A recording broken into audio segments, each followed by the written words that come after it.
Dobar dan i dobrodošli. Danas radimo strip, ali prvo par riječi o tome što ne radimo. Ne radimo ovo. Nemojmo odmah podijeliti papir na ovaj uzorak bilježnici iz matematike, da nikad ne znamo kolika veličina kvadratića, odnosno kolika veličina kadra nam treba. Kad krenemo crtati, kad smo zadovoljni, onda to zatvorimo i to je jedan kadar. Šta još ne radimo?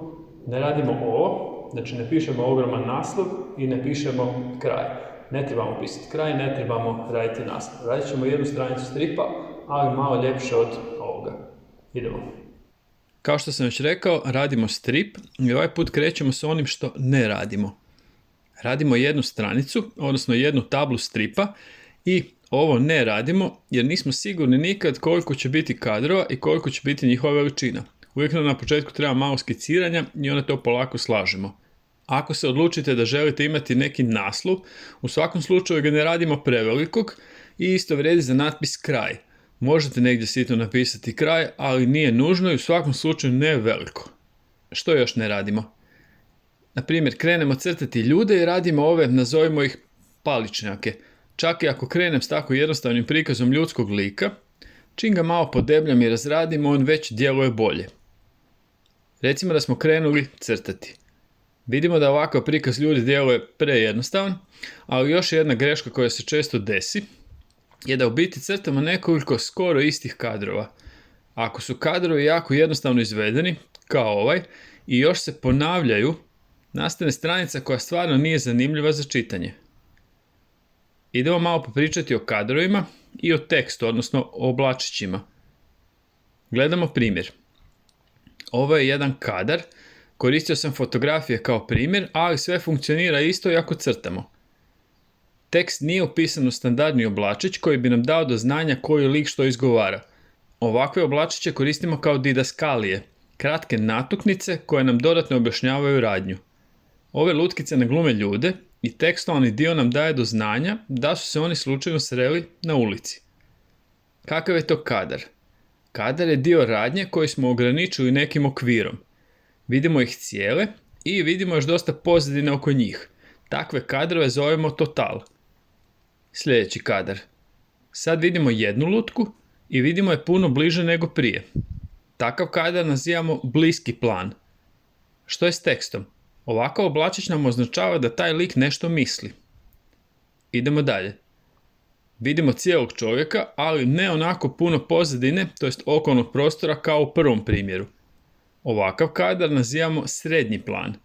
Tekstualni dio, oblačić, je isti kao prije, on i dalje misli. Na sljedećem kadru opet ista stvar, ali gledamo drugi lik. Oni hodaju jedan prema drugome. Još jedan srednji plan. Ovaj put vidimo oblačiće koji nam daju do znanja što likovi izgovaraju na glas. Ovaj kadar bi mogli označiti kao bliski plan. Vidimo ljude, ne cijele, i nije prikazan isključivo neki detalj. Još jedan bliski plan. Ljudi su prišli malo bliže, rukuju se. Ovo zovemo krupni plan. Želimo prikazati neki detalj. Oblačići su standardni, predstavljaju normalan glasni govor. Nije nužno u svakom kadru vidjeti glave ljudi koji nešto pričaju. Ovo nam je sasvim dovoljno da možemo pratiti koji lik je što izgovorio. Još jedan primjer bliskog plana, ali promijenio sam kut gledanja. Svi kadrovi koje smo do sada vidjeli bili su postavljeni kao da gledamo ljude ispred nas, kao da su na pozornici. Ovaj put imamo drugi kut gledanja, kao da gledamo iz perspektive lika koji govori. Sad imamo istu stvar, ali iz kuta gledanja drugog lika. Za kraj još jedan total. Vidimo cijele likove i još dosta pozadine. Oblačić predstavlja mišljenje, ali ovaj put sam ga iskoristio da pokažem da su likovi slučajno pomislili na istu stvar. Pogledamo sada kako to djeluje u obliku stranice stripa. Malo sam drukčije kadrirao, malo sam mijenjao veličine. Stavite pauzu ako želite pročitati da vas ne smetam pričom. Koristimo različite načine upisivanja teksta, različite kadrove, razne kuteve gledanja. Nije obavezno na jednoj stranici uključiti sve kadrove koje smo spomenuli i sve vrste oblačića koje znamo. To koristimo prema potrebi. Ako ocijenimo da nam treba neki kadar da bi bolje ispričali priču. Mi smo navikli strip čitati u biti kao i svaki drugi tekst. Krećemo s vrha stranice, čitamo s lijeva na desno. Kad smo završili s jednim redom, prelazimo u sljedeći i opet idemo s lijeva na desno. Neki put su kadrovi raspoređeni drugačije i autori ih čak označe rednim brojevima da se čitatelj lakše snađe, a u Japanu se stripovi pod navodnicima čitaju naopako, ali o tome više u opisu lekcije. Stranica može biti postavljena okomito ili vodoravno, u većini slučajeva postavljena je okomito. Da malo ponovimo. Ovakav oblačić predstavlja normalan govor, mišljenje, glasan govor, recimo vičemo, šaptanje i dodatno objašnjenje priče. Sad imamo malo onomatopeje, oblačići kojima nastojimo prenijeti dojam zvuka, na primjer netko puca i u oblaku zanimljivog oblika piše bang. Sad znamo osnovno, pogledajmo kako bi to izgledalo kad bi radili jednu stranicu stripa, ali onako tradicionalno, bez fotoaparata, aplikacija, računala, samo papir, olovke, bojice. Lagano skiciram, kad sam otprilike zadovoljan, odredim veličinu kadra. Sunce, more, horizont, valovi. Na drugom kadru vidimo biti isto, malo iz bližeg i sunce je malo više izašlo, malo se je diglo u odnosu na horizont. To nam sugerira protok vremena. Sunce izlazi, znamo da je jutro. Treći kadar je malo duži, opet more, horizont, sunce, u daljini je ribarski brod, ako se zagledamo vidimo da vuče mrežu. On je daleko, pa je nacrtan mali i bez nekih detalja. Prema brodu lete galebovi. Veći galebovi su bliži, manji su dalji i oni koji su već jako blizu broda, njih vidimo samo kao točkice.